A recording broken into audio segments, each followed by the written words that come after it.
နှစ်စတူရန်မီတာပဲရှိတဲ့အခန်းလေးတစ်ခန်းဆိုတာမဖြစ်နိုင်ဘူးလို့ထင်ရတယ်မလားဒါပေမဲ့ဒါကဒီလူငယ်လေးအတွက်တော့လက်တွေ့ဘဝပါသူဟာနေ့တိုင်းစုဆောင်းလာခဲ့တာအခုတော့3စတူရန်မီတာတော့မပြည့်တဲ့ဒီနေရာလေးကိုပိုင်ဆိုင်ခွင့်ရခဲ့ပါပြီဒါဟာသူ့ရဲ့အိမ်မက်တွေတကယ်ဖြစ်လာတာပါ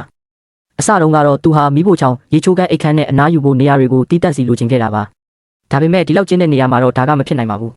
ဒါကြောင့်သူကိုယ်တိုင်ပဲအရာအလုံးကိုပြန်လဲဒီဇိုင်းဆွဲဖို့ဆုံးဖြတ်ခဲ့ပါတယ်ပထမဆုံးအဆင့်အနေနဲ့ရေဆိုခံပြီးတန်ရှင်းရလွယ်ကူအောင်နေရန်တွေကိုကြွေပြားကတ်ခဲ့ပါတယ်ပြီးတော့တကိုရေသုံးပစ္စည်းတွေတင်ဖို့စကြင်ကြောက်ပြားလေးနှစ်ပြားတက်ဆင်ခဲ့ပါတယ်အိမ်သားကိုနေရန်တစ်ဖက်မှာထားပြီးမျက်နှာချင်းဆိုင်မှာရေပန်းကိုတက်ဆင်လိုက်ပါတယ်သေးပေမဲ့အိမ်မာတင်တက်တောင့်တက်တာရေချိုးလို့ရသွားပါပြီခောက်တကားလေးတက်လိုက်တဲ့အခါမှာတော့တီးတက်ရေချိုးခန်းလေးဖြစ်သွားတာပေါ့နောက်တစ်ခုကတော့ပြတင်းပေါက်နားမှာမိဖို့ကြောင့်တက်ဆင်တာပါစပွဲခုံကိုပြတင်းပေါက်ဖောင်ထိထုတ်လိုက်တဲ့အတွက်ဟင်းချက်ဖို့နေရာအလုံးလောက်ရသွားပါတယ်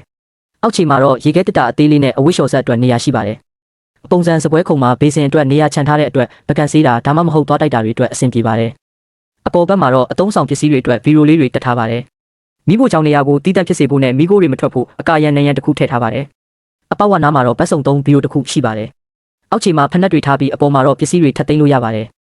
အလဲကနေရာလွတ်ကတော့အိမ်ပြန်လာတဲ့အခါတော့တွေနဲ့အိတ်တွေထားဖို့အကောင်းဆုံးပါပဲအဲ့ဒီရှိမှာတော့ဖက်နှက်အဝင်ထွက်လို့ရလွယ်အောင်ခောက်ကလတ်ထိုင်လေးတစ်လုံးရှိပါတယ်စားတောက်ဖို့ဒါမှမဟုတ်အလုပ်လုပ်ဖို့အတွက်ဆွဲထုတ်လို့ရတဲ့စပွဲလေးတောင်ပါပါသေးတယ်အိတ်ဖို့နေရာအတွက်ကတော့တန်တိုင်းတွေကိုနေရန်မှာမြဲမြံအောင်တက်ပြီးတစ်သားနဲ့အုပ်ထားတဲ့အပေါ်ထက်ကတင်လေးကိုလှုပ်ထားပါတယ်ဒါကတော့သူ့ရဲ့တက်တောင့်တက်တာအနားယူရနေရာလေးပေါ့နေရန်မှာလည်းပိုပြီးတက်တောင့်တက်တာရှိအောင်အပြော့စားကူရှင်လေးတွေကတ်ထားပါတယ်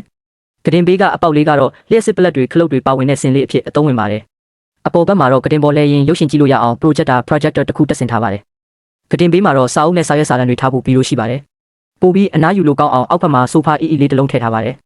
နောက်ဆုံးမှာတော့အပေါ်ထက်ကတင်ကိုတက်ဖို့လှေကားလေးတစ်ခုရှိပါတယ်အခုဆိုရင်ဒီခန်းချင်းလေးထဲမှာရေချိုးကန်းမီးဖို့ချောင်းအလုပ်လုပ်တဲ့နေရာအနားယူတဲ့နေရာစတဲ့လိုအပ်တာတွေအကုန်ရှိနေပါပြီ